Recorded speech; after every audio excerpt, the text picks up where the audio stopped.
Hello students, how are you? I hope everyone's fine in Putien. I'm still here in England. Today it's a rainy day outside. I'm wearing my glasses today. You've maybe not seen me wear glasses before, but sometimes it helps me when I read or when I look at a computer screen. So, here's your first look at me in glasses. Maybe I look more intelligent. Okay. So, as I said, today is raining and it's made me think about the weather. And I wanted to talk about a poem that mentions weather. Okay, so when we think about weather, it's very easy. Let's maybe have a 5 or 10 second brainstorm. So I said rainy. What other weathers can you just say very quickly? So we have, for example, sunny, rainy. Maybe take 5 seconds just in your brain. Think of some weather types. Okay, now have you got some weather types in your head? Can you guess the kind of weather we're going to talk about in this poem? So for example, is it about a sunny day? Is it about a rainy day? What do you guess? Take 2 seconds, think, make a guess. What kind of weather will we see in this poem? Make a guess. The kind of weather we will see or read about in this poem is snowy weather. Okay, so I'm going to read a poem about snowy weather and somebody in the woods. Okay, we will talk about what are woods and some more information about the poem as we go along. But the first thing to think about is this poem is about some time with snowy weather. Okay, so let me first introduce the poem we're going to read today and talk about. So the poet, or the author, which means the writer of the poem, his name is Robert Frost. Robert Frost, okay? And he was an American poet. And he wrote this poem a long time ago in 1922. So that's a very long time ago, about 100 years, right? Almost 100 years ago, he wrote this poem that we're going to look at today. As I said, this poem is set, it happens in a snowy day, okay? And it happens in the woods. Now, woods, what are woods? W-O-O-D-S. Woods can also be called a forest.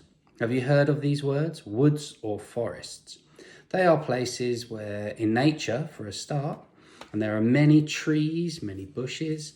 So if you go out in nature and you walk into a large area where there are many trees, usually many animals, this is called the woods or the forest. Maybe because trees, they are made from wood, right?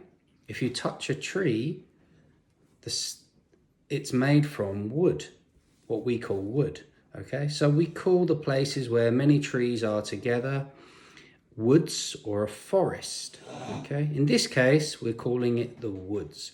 So this poem, written by Robert Frost in 1922, is about a day in the woods with snowy weather, right? So I think the next thing we'll do is I will read the poem and let's go through it together afterwards and pick out some key words and try to understand the meaning. All right, so let's go through the poem together. Stopping by the Woods on a Snowy Evening by Robert Frost. Whose woods are these, I think I know? His house is in the village, though. He will not see me stopping here to watch his woods fill up with snow. My little horse must think it queer to stop without a farmhouse near, between the woods and frozen lake, the darkest evening of the year. He gives his harness bells a shake to ask if there is some mistake.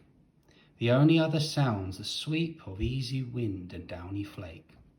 The woods are lovely, dark and deep, but I have promises to keep, and miles to go before I sleep, and miles to go before I sleep.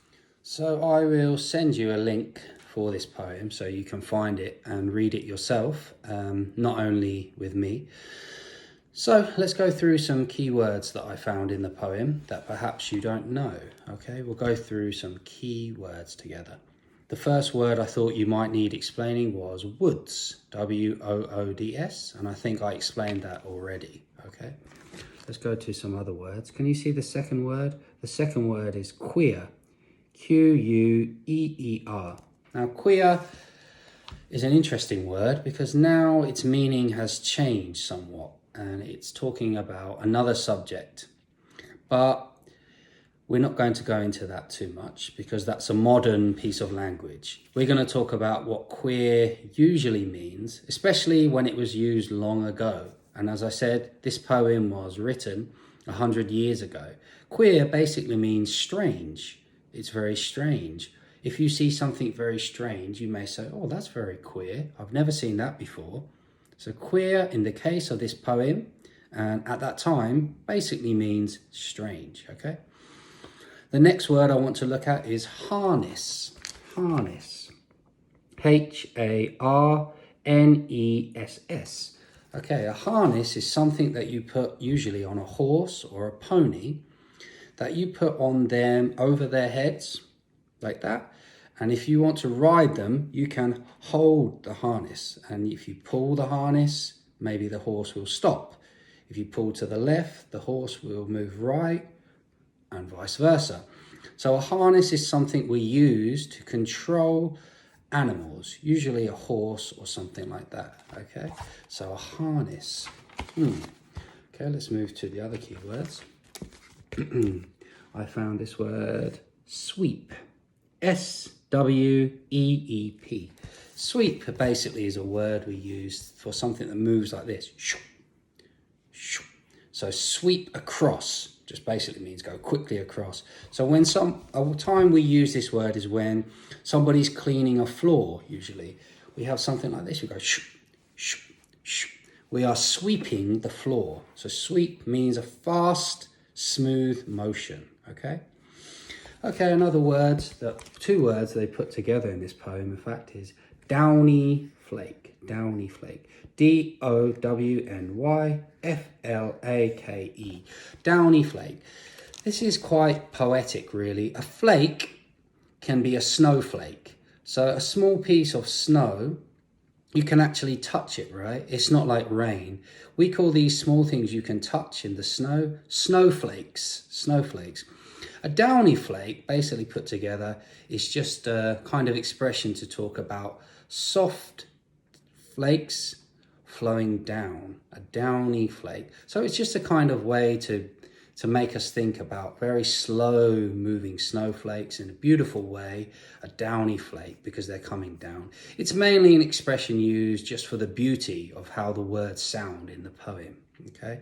So those are the key words I wanted to pick out. And maybe let's try and explain the meaning behind the poem a little bit more. Okay, so let me read through the poem again and stop and maybe try to add a little information as I go along. Whose woods these are, I think I know. So he knows, possibly, who owns these woods. He knows, perhaps this belongs to Farmer Jones or whoever. He thinks he knows who owns these woods, this piece of land. His house is in the village though, so he lives in the village. He doesn't live near these woods. He will not see me stopping here to watch his woods fill up with snow. So we know whose woods these are, but he doesn't live in these woods, so he will not know that I'm in his woods watching the snow come down.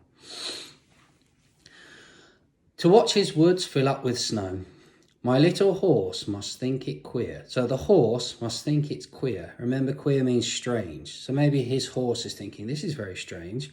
To stop without a farmhouse near. So a farmhouse is usually a house we find near a farm or in the woods or in the countryside. And when we find a house like this, we know there's someplace warm to go inside. And the horse knows maybe he can get some food. He can go in the stables where horses go to keep warm. So it's saying that perhaps the horse is thinking, this is very queer, it's very strange. We're stopping in a place where there is no farmhouse. There is no warm place, no food. Isn't it strange? Okay, let's continue. Between the woods and frozen lake, the darkest evening of the year, he gives his harness bells a shake to ask if there is some mistake. So I told you, the harness goes round the horse and he gives it a shake to make his bells, ding, ding, ding, ding, make a noise, ding, ding, ding, because maybe he thinks, oh, there must be some mistake. We're in the wrong place. So I will shake my harness to say, is there a mistake here? The only other sounds, the sweep of easy wind and downy flakes. So remember, sweep is smooth motion, the flakes coming down and the wind, very smooth, very calm. The woods are lovely, dark and deep, but I have promises to keep. So he's enjoying how beautiful and dark and deep the woods is, but he has promises to keep. He has something to do, and miles to go before I sleep. So he has a long journey ahead before he can sleep. He wants to sleep, but first he has a long journey. He has many miles to go, and miles to go before I sleep. So I think this poem about a man who's out with his horse, he has many things to do. He has promises to keep, but he stops in a wood to enjoy the beautiful snow coming down, and he wishes he could stay longer. But he has a long way before he sleeps, so he must go.